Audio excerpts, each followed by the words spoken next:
daily soccer podcast with the Global Sports Podcast Network. Hello and welcome back to the Daily Southampton, part of the Global Sports Podcast Network. My name is Greg Elliott, and as always today joined by my good friend, a wonderful co-host, Zach Finch. Zach, how you feeling after that one, mate? Mate, you just told me an absolute insane stat before the start of this podcast. So the first time we've won 4 in a row since when did you say, sorry? 2012. 2012. Tonda is the first Saints manager since Alan Pardew to win 4 league games in a row. No, I'm going to dig into you. I don't have a clue who he is. Look, sign him up, right? At this point, look, I'm done with this whole but what if he struggles when we lose? Well, I don't want us to lose every game. I've watched the manager do okay. I don't know what's changed. Leo Cienza says we should hire him. What more of an endorsement do you want? Right.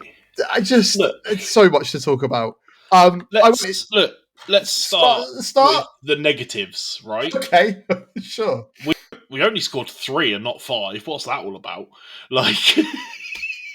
Actually, I'll tell you what the actual negative is, Greg. And you pretty much ended your text tirade to me with it, which is, I don't think we're a second half team anymore.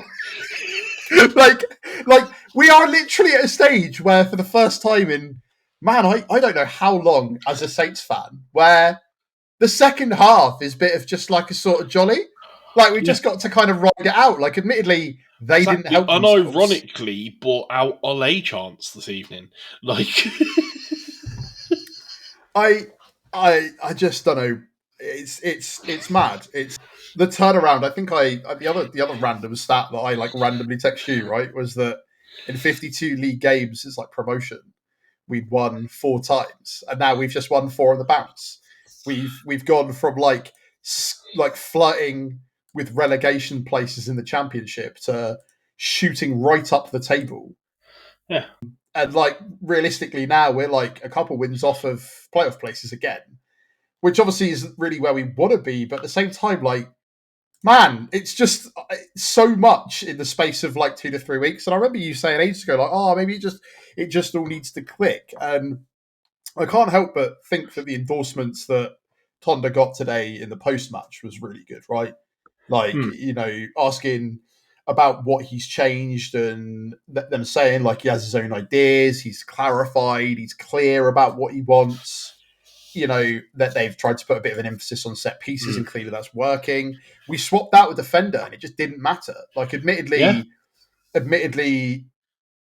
they didn't really have a huge amount of opportunities, but Baz showed, in the sort of one memorable save. Exactly. He showed,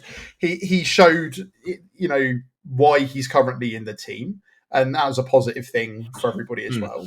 But the fact that we made 2 changes and sort of Flynn Downs isn't going to be available for Saturday because the safest bet in football once again paid off. And he was annoyed with himself, but at the same time, he did almost break that poor lad's ankle. So I mean, you didn't see it back, mate, because you were there. No. But let me tell you now.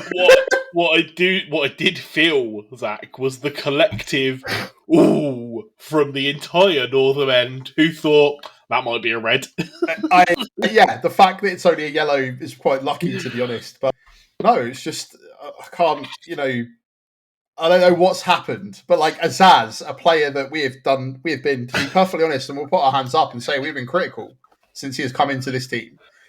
We didn't expect him really to get a look in. It's now 3 and 3? 5 goals in 4 games? Yeah, something like that. And then on top of that, if you count his international performance where he was slated, but at the same time he scored, I can't believe it. The only downside today, you say it's 3 instead of the fact that a defender scored 2 of them. Taylor Bellis with a brace. That first goal. Myth busted. We no longer struggle in the week, but defenders still score more goals. Yes. I'll take it. And that first goal, pretty dubious. Maybe he's offside. Maybe if it's the Premier League, we sit there for 5 minutes and VAR rules offside. But It's Is not, what it mate. is. That's why we love the Championship. Yeah, I'm not gonna lie. Look, I think back, we are talking about like the details with Eka, and like he just tells them what he wants them to do, and it makes me think actually of I don't remember exactly who the interview was with, but I saw it a few years ago, way back, and they were explaining why Thierry Henry wasn't a very good manager for them, because he was like, and then he gets to the attacking players and he's like, well, you just do this and go around the player and score. And it's like, yeah, you can do that because you're Thierry Henry, but I actually need some guidance on what I'm doing here. And I wonder if it's like more of the same with Will Steele, where like he just, you think back to that clip of, am I allowed to do that then, Gaffer? And I just think Will expected a bit more base knowledge than he had, and obviously didn't do enough to sort of bring that up to scratch. And clearly that has made the difference, because I mean, it's just worlds apart.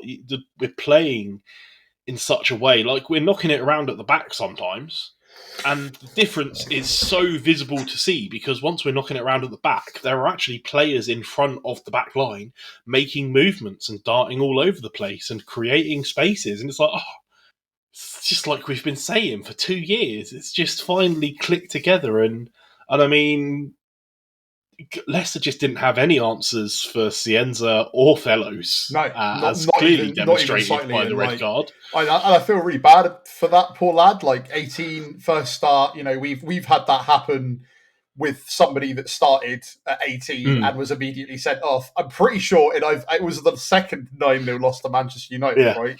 And it's horrible to see. That guy never went on to play for us. I think that Leicester will, he will recover. But it just showed you how good Fellows was, that he did not know what to do and ended up, I don't think Fellows took the fullback on from the wing and didn't get a cross in a single time all evening. He was just first to the ball every single time. And I think there was one cross that was blocked that went out for a corner. Other than that, every single time he got past the defender and put the ball in. It was just ridiculous. And it was the forward movement with pace. And, once you get Cienza and Azaz and Armstrong and Fellows and Yanda all running forward, and they just had no answers for it. And then, throw set pieces into the mix and all of a sudden we're scoring them as well. Like, it was just such a complete performance. Yeah. Like we didn't get more in the second half because we took our foot off the gas and didn't need more. We still pushed and could have scored more. It's not like we took our foot off the gas and stood in our own half and let Taylor Harwood-Bellis pass it to Nathan Wood. Like, we played it about, but in their half, and we just kept the ball. And actually, most impressively, when we didn't have the ball, we didn't panic or rush or make any mistakes or rush a high line to get them. We just let them do their thing and we'll just defend it and then we'll go again. It was just, it was such a wonderful thing to behold. Yeah, as I said, the only thing that I really remember it being, well, this is a bit, this was a bit dicey, is obviously whenever we first score a goal, but that they managed to cut that out again. Like Baz forced into a save, the only save he had to make all night. It was an absolutely fantastic save.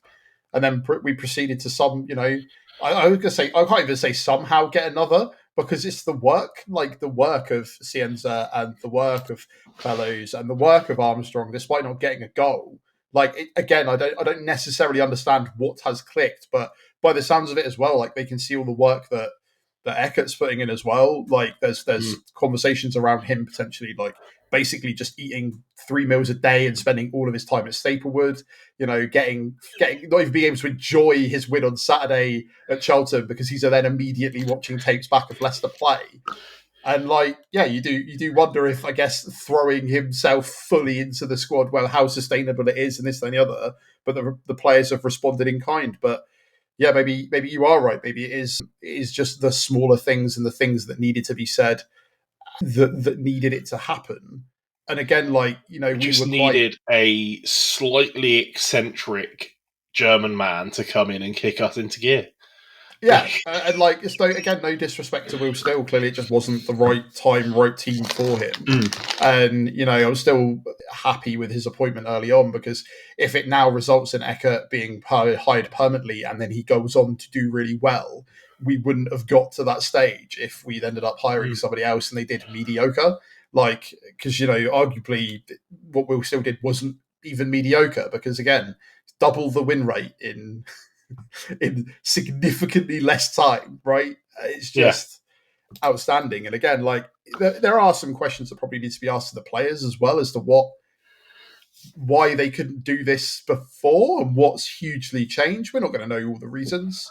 We don't know if it's the influence of sort of people like Cienza, or the fact that they're all just clicking and getting to know each other as a unit. And I have some thoughts on that, which are not super positive. But obviously, before we take our break, Greg, what I did want to point out was that I predicted a 3-1 win. You predicted a 2-1 win. Yeah. The first time I've ever predicted higher than you and been more positive. And we actually ended up still wrong, mate, because we didn't concede a goal. So we didn't. No, but we did win by 3 goals, and somehow managed to keep a clean sheet. Which, when I say somehow, they just did really well. Like, the fact that we were able to swap a defender out, and it wasn't a hugely terrifying prospect where it has been like that most of the time previously. Fair play to Kwashi for being out out of the team after having his little bit of run, stepping straight back in and then doing all right. Yeah. Great. Well, look, let's get into it and talk more about the game. But let's have a little break first and hear a message from our partners at Bioniq. Your body is unique.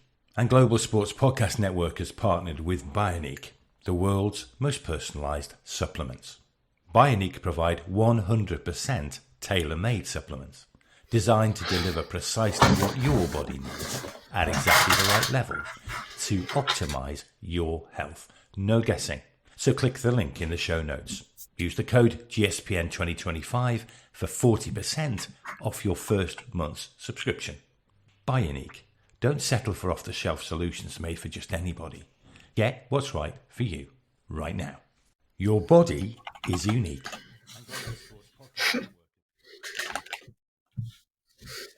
And we are back. And I don't even know where to start talking about the game. Just so many good, solid performances. I don't think I can pick on a particular individual because they were all fantastic. I guess the obvious one is Harwood Bellis stepping up and bagging a couple of goals, and I bet it's good for him and his morale, right, to hear the reception he got and cheering his name after. I feel like we said at some point, it doesn't really matter if he ever plays for us again. Was definitely this season. Those are words that we have said. There was a point where Wood, Edwards, and Kwashi were the only real centre backs that we thought should play. We didn't really think he was going to get much of a look in, and then he's kind of come back, proved his worth, and that's what we've ever really asked. And it's played really, really solidly. If what you missed out on, Greg, because you actually got to watch it live, was the Sky commentary of them banging on about how, do you reckon he's going to get a text from his father-in-law non-stop, which was great. Rather than talking about his actual performance, it was more that Roy Keane might be is going to be his new father-in-law. But it was fantastic. It was such a step up from him as well. I mean, obviously, both of his goals came from.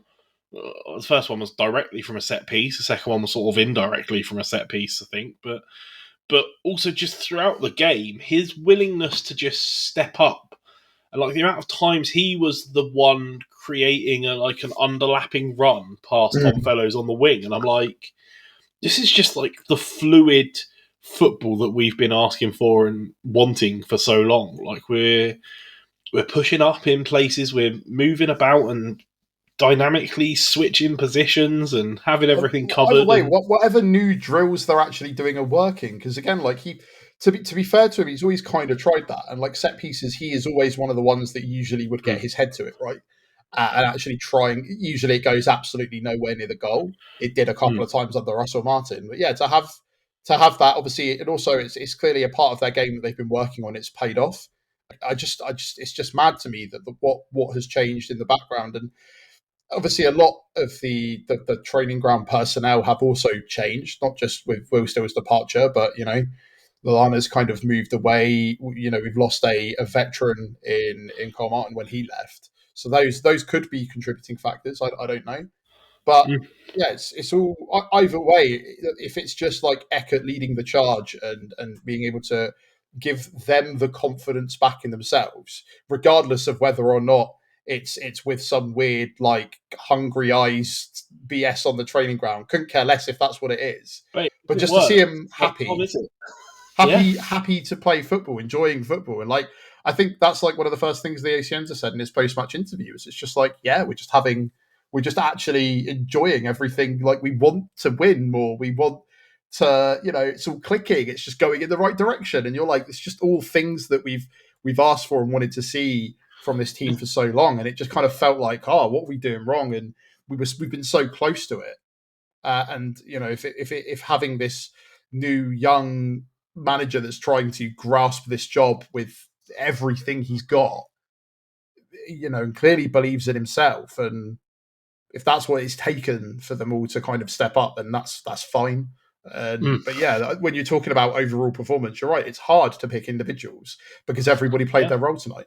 It was brilliant. Adam Armstrong, just absolutely. Bearing in mind he played, I think, all 90 minutes on Saturday.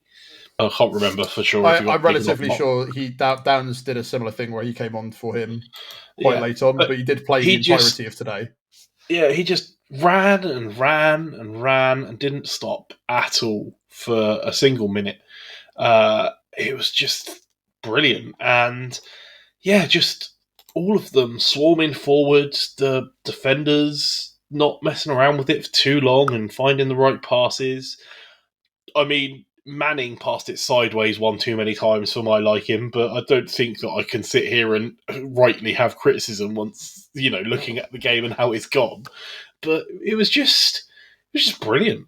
Well, as I said, like the only things that I can see, not even really a negative, but I did notice Joe Aribo shouting for the ball a lot and not a lot of people really passing it to him because again, like they've clearly built up the trust amongst themselves.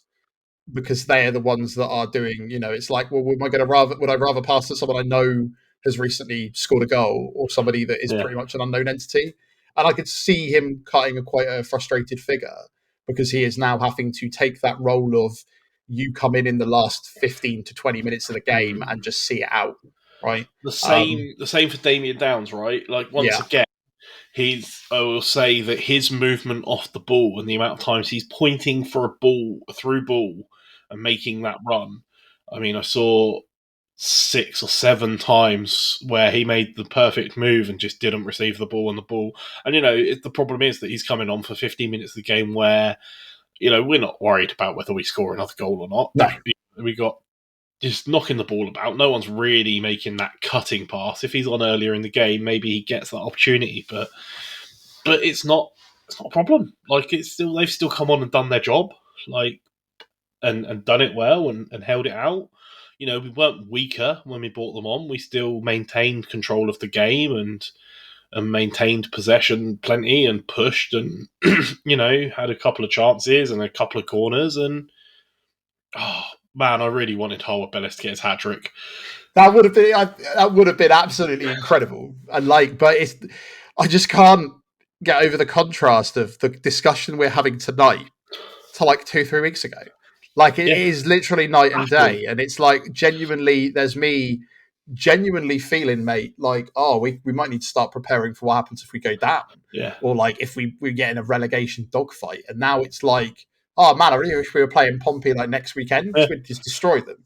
Like that's the level of genuinely. It's gone from feeling like we may never win another game, like every game was going to be a scrap, to I just don't think we're ever going to lose ever again. Like it just feels unbelievable. This was supposed to be the test, right? This was okay. He's playing a really tough side. He's playing a side that have a bit of momentum after a couple of games of winning, that are on a similar sort of streak to us. That you know have a strong squad, a squad that's been in the Premier League as well. This was supposed to be that game that you know. Everyone kind of felt a bit iffy about. Maybe we were overconfident about when we did our preview, but then even both of us before this game kicked off were a bit, you know, I was sluggish. You've not had a good night's sleep the night before. You weren't even really feeling up to going, and then you ended up going, and then probably I'm really so glad glad you I are did. because Yeah. you got to watch one of the considering how many Yeah. home losses you've been to, mate, since you've had a season ticket. You deserve a home win, and I think it's incredible that we're in the position that we're in now. And I don't quite understand all of the factors that have got us here, but I'm quite happy to just ride the wave and not really overthink it too much because it's going to be really, really easy for that to happen. And what I really don't want is if we hire him permanently and then everyone would get annoyed if we lose a game and be like, oh, we knew we should have got somebody with more experience. This, that, and I'm like, well, he's gaining the experience, and so far with the experience he's gaining, he's beating everybody, and I'm kind of fine with that. And we've still got like some really good players to come back as well. Romeo's going to build himself up to fitness. You've got Shea Charles that can return at some point. We'll have another option in Ross Stewart, maybe in the new year. We don't know how far away he is from injury. To my knowledge, Adozie was out injured. I don't know if he will eventually be brought back into the fold as well.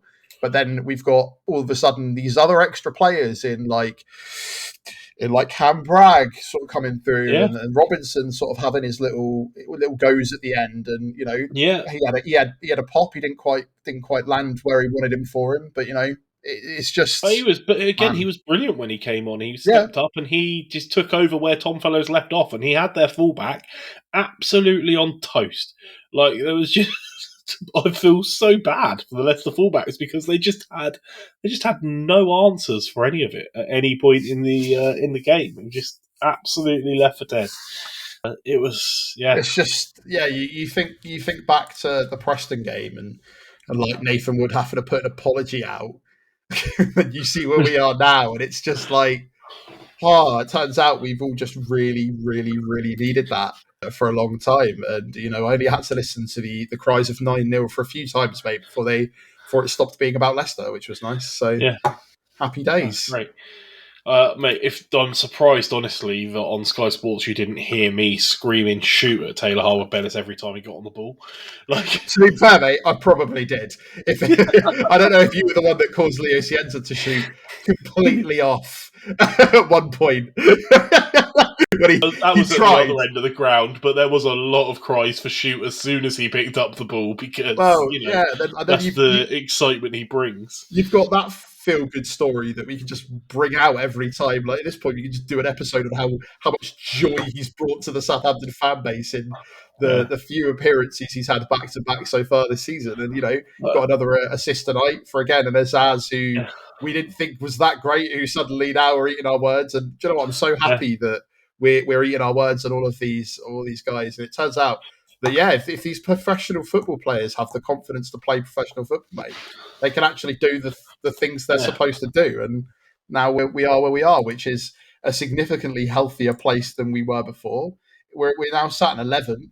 We're 3 points off playoff places. That's from almost relegation.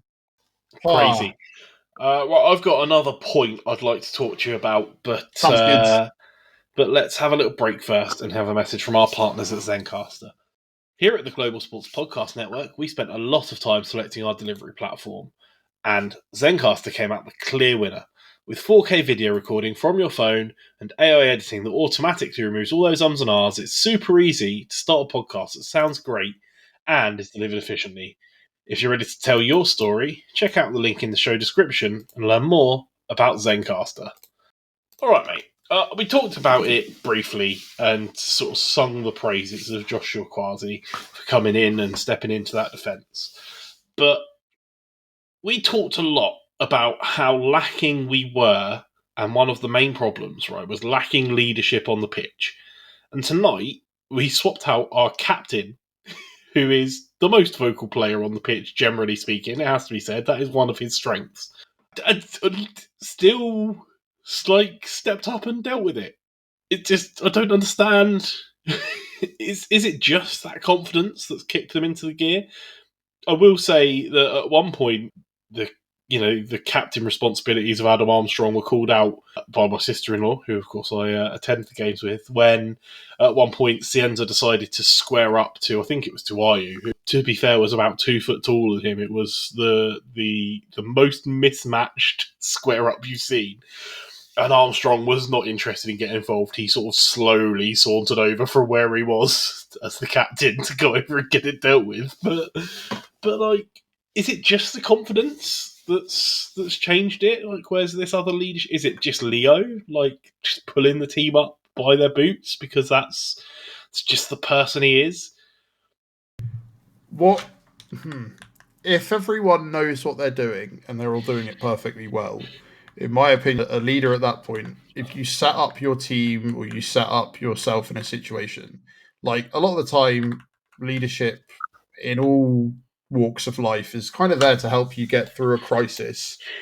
And I don't think that we're in a crisis at the moment anymore. And we don't need necessarily to have a super vocal person on the pitch. And if they are being able to relish in the confidence and, exactly when asked about who makes up the leadership team, the answer was given as Jack Stevens, right? Yeah. And okay, so he wasn't in the squad tonight, but like they know what will happen. By the sounds of it, they're going to get shouted at and screamed at if they mess up. But yeah, I think that it sounds like everybody knows what they're doing. They've got the freedom, they've got the understanding of what they're meant to do. And all of that seems to have been installed at a level that isn't them reliant on them speaking to somebody on the field. Yeah. So realistically, you're right. The only real responsibilities of our captain or of the leaders currently is, again, it will be a different story when we're in a situation where we are losing or we are trying to get back from being a goal down, right? And then you'd expect that, because that is a problem. And that's one of the reasons we talked about it so much, and the reason we act like, we worry about the leadership in the team, because whenever we go down, we seem to capitulate a little bit. But so far, that's not in the Eckert reign so far, mate. That's not been a problem. So that's why it turns out if you just go out and score 3 goals really quickly, you don't have to worry about going 1-0 down. He solved football. You just score goals and fast. Again, we've talked about this before. Like, it's if you shoot the ball. Like I was even joking about it with some of my non-football friends tonight, and I was chatting to them while they were playing games in a Discord call, asking me about how my football team's doing. So that they don't have a clue. And it's like, what's happened with this new person that you've talked about then? Is he just like told them they need to kick it into the net? And I'm like, yeah, basically. Yeah. So when you say like, if you kick the ball at the goal, sometimes it just works. And again, like it's the fine margins, and it's the little things, and it's the smaller things they've tweaked, and maybe it's the attention to detail. Maybe what we don't know. Maybe he is sitting there and going through all of the individual player tapes, and is sat there having conversations with them one-on-one, being like, yeah, I think what you actually need to do is lower when you kick here. We don't know what's going on behind the scenes, but either way, it seems to be working. And so when you say like, oh, how come we're not worried about leadership at the moment? I was like, because I don't think that it's a problem at the moment, and we're not then when no one's having to go out there and necessarily demonstrate or play the role of leader, because like the ship is just sailing, right? Like, the captain is a person you go to in a crisis, but most of the time the captain's like, hey, steer the boat. That's his job. I don't know how many more analogies I can make, mate, to say the point of I don't think it's a concern, because we just keep winning games.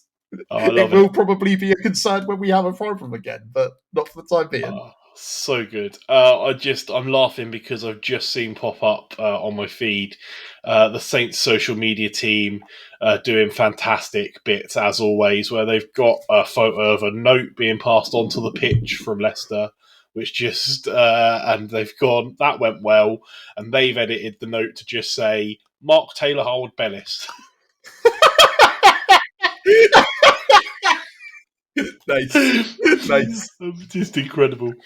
Look, we're allowed to give them as much stick as possible, considering they've been selling DVDs of beating us for years, and despite again hiring one of the centre backs that was involved in that 9-0 defeat, Yeah.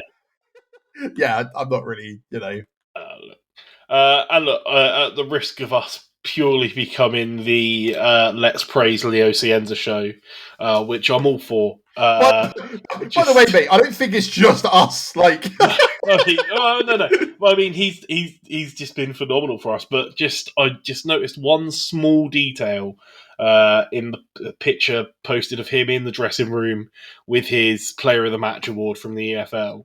And that is a detail that I noticed in the ground that I love. Is that he obviously always gives his shirt away, which is a nice touch anyway, because I'm pretty sure they pay for those. So that's a nice effort.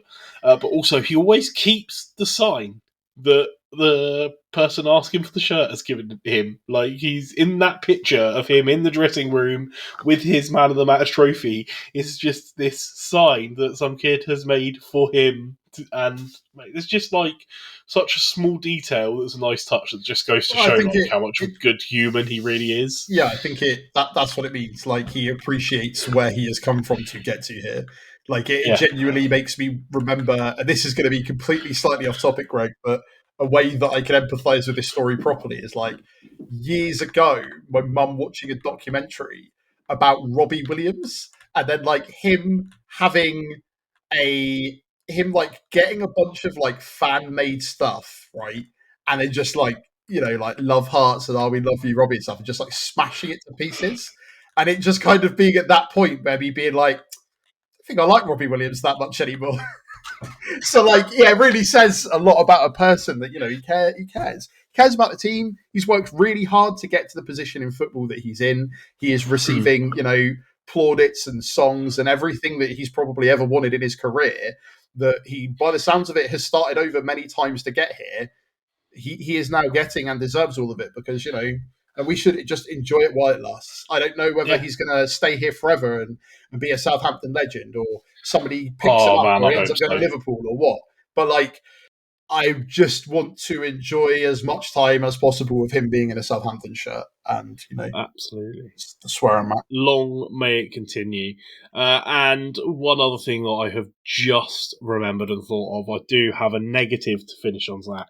No. And that is bin off the banners. I hate them.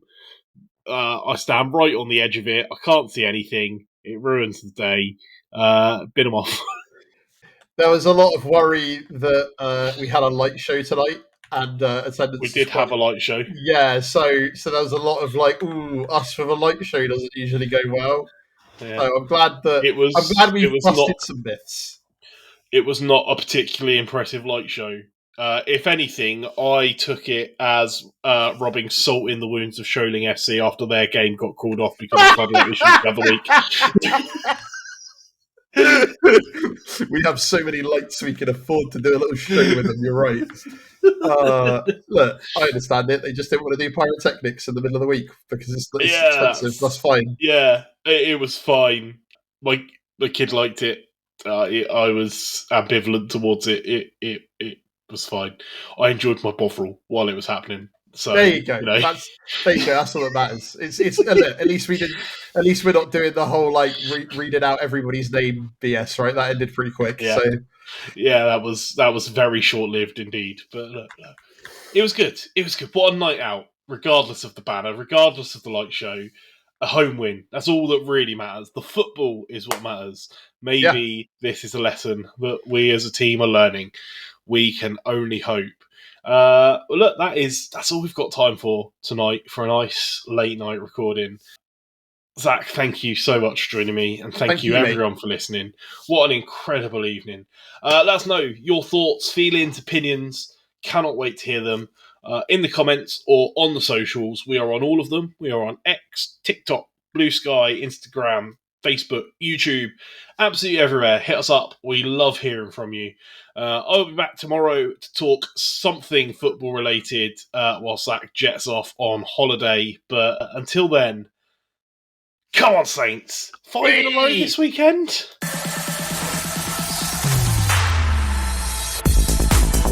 Your daily soccer podcast with the Global Sports Podcast Network.